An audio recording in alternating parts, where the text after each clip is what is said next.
Perfect. Are you rolling? We're rolling. We're rolling. I'm working on this series right now for the Red Cross on the values of the organization. This is the Red Crescent Climate Center. And I've been putting it off because there's just been other pressing things, and it's just like been one of those things that I just like, I don't know, like values are so amorphous. But now this is the time to get these done. So that's what you're seeing here, these 2 in front of me. And then I have 3 more to go. And it's funny like thinking about like where to go from here as an artist. And I think that where I'd like to go is,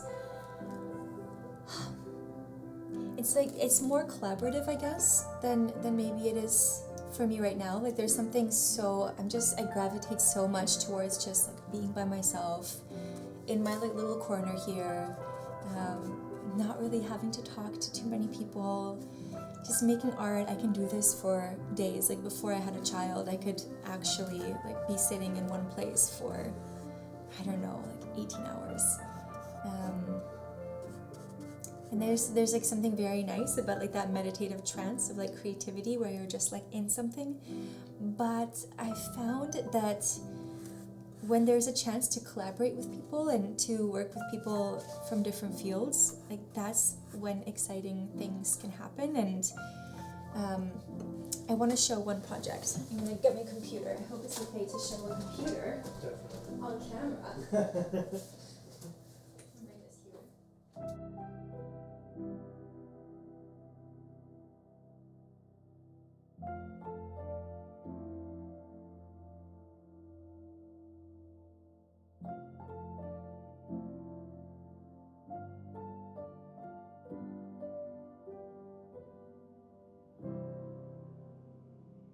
At the Red Crescent Climate Center, we're leading this effort right now around climate storylines.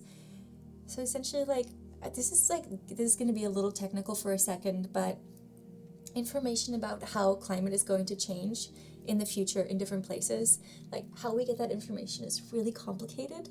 I wanted to see how we could fuse different types of knowledge. So like this highly technical way of analyzing climate change in the future is like one type of information that we have. I did a number of paintings for this, and there's also a number of illustrations. But there's also local art forms that are woven in, and there's also like art forms that are connected to climate that are woven in, that are local to specific parts of the world.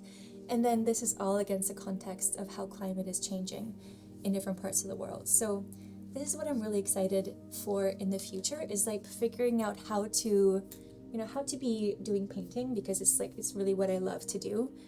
But also like how can painting be used as just like a small part of bigger storytelling efforts, of bigger efforts to understand how the world is changing. Hey, I'm Rebeka Ryvola de Kremer. I am an artist. I am a creative strategist, creative experimenter.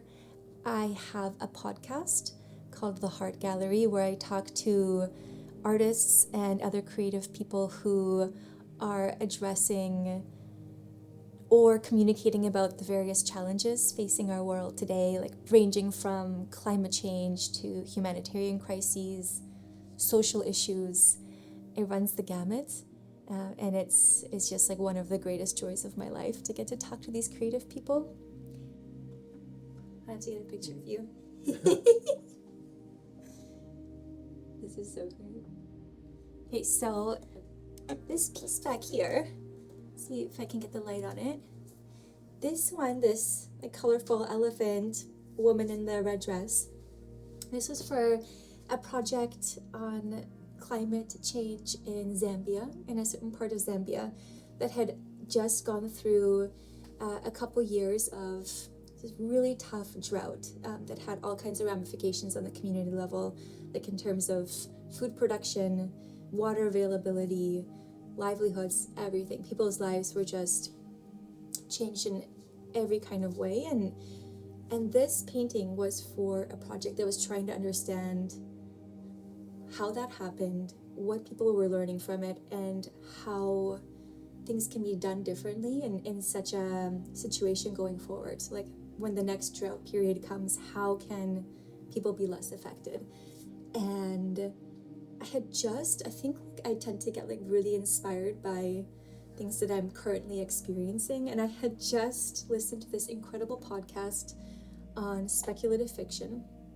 One of the speakers in the podcast was Kim Stanley Robinson, who wrote The Ministry for the Future, which is a book that's like the pinnacle of cli-fi, like climate fiction, which is like sci-fi, but about climate change. Long story short, I listened to this podcast and I had just gotten the interview materials from the Zambia project. And I noticed that there was just so much richness in the information shared from people that had experienced this extreme weather event period. And I thought, like, what if we do a speculative fiction, like just as a way of like introducing the concept of imagining different realities. And so this painting is an illustration that was used like as a whole, but then also like little parts to illustrate a little speculative fiction made up of quotes from the interviews that were done with people on the ground. When I was little, so I've had these for my whole life. When I was little, I had them as like literal carpets in like little houses I would build for like all these horses and other animals. I had all these figurines that I collected and I would build them houses. They would have these carpets. I don't have the little figurines anymore, but I have all of these still. And these are all from my great-grandmother. She was this like master weaver. She was just incredible. She could sit down and weave for, I don't know, like I think she's like, what I hear, I didn't know her too well. I only knew her for a few years before she passed away. But she would weave these incredible tapestries. But before she made the tapestries, she would make these little samples of like different patterns, different colors, different textures, and so much of what I paint, and then so much of the non-painting creative work that I do, like I mentioned that I am exploring speculative fiction. I work with other types of mediums sometimes as well, but I also work with a lot of different types of creative people and more technically minded people and so forth. I think a lot of what I do like comes back to textiles and weaving, and I just have this fixation. I don't know if it comes from these, which like I said I've just carried forever, or if it's like some kind of, I don't know, just obsession with the type of art that can be conveyed like via fabric. Like this, for example, this I got when I was working in Lebanon. I've been to Lebanon a number of times, and I was working there over the span of a couple years where I went like a number of times like back and forth, and it just was one of those places that immediately felt like home. Immediate, like one of those, like you get off the airplane or the train or wherever and you just like step out and you feel like this is a place where these are my people, this is like this air just like feels right to breathe. And so I got this as a memento, and I just like love the weaving that you find in here. But I have textiles from all over the world, and I think it's just like this like constant desire to understand like how people weave and create in different places, and then also like how to sort of alchemize like different perspectives that can be textile or not, and like how to alchemize them like together across different techniques. So I'm just going to share a few more of these. There's just so many. It's actually like shocking to me like how many of these little tiny carpets she made, which like I feel like each of them is like completely perfect and like marvelous in their own way. I have some books here that are just about a whole host of different things. Edward Tufte, he's just someone, like anyone who's interested in visual representation of information like needs to know about him. He's so cool. And this book shows just like information, visual representation of information from all different kinds of contexts. Let me see if I can find something to talk about. Like he does a lot of geographical information. And here, what is this? Oh, this is so hard to read. Oh, and it's in French. So this guy, he's like larger than, like, I don't know, maybe he's actually like life size, his head. This is for a Red Cross project, and actually a Prudential Foundation and Red Cross project. And the project is on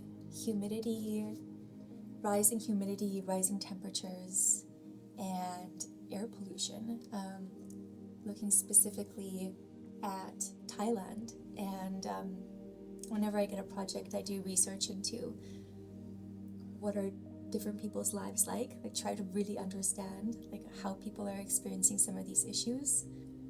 On this sort of like on the left side, he's got this set of lungs that is merging with a forest into the background here, and then going up into the hills.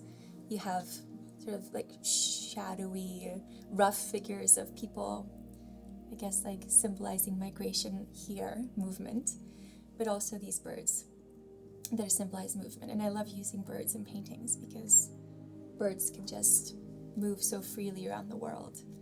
And humans, as we all know, do not have that same kind of privilege very often.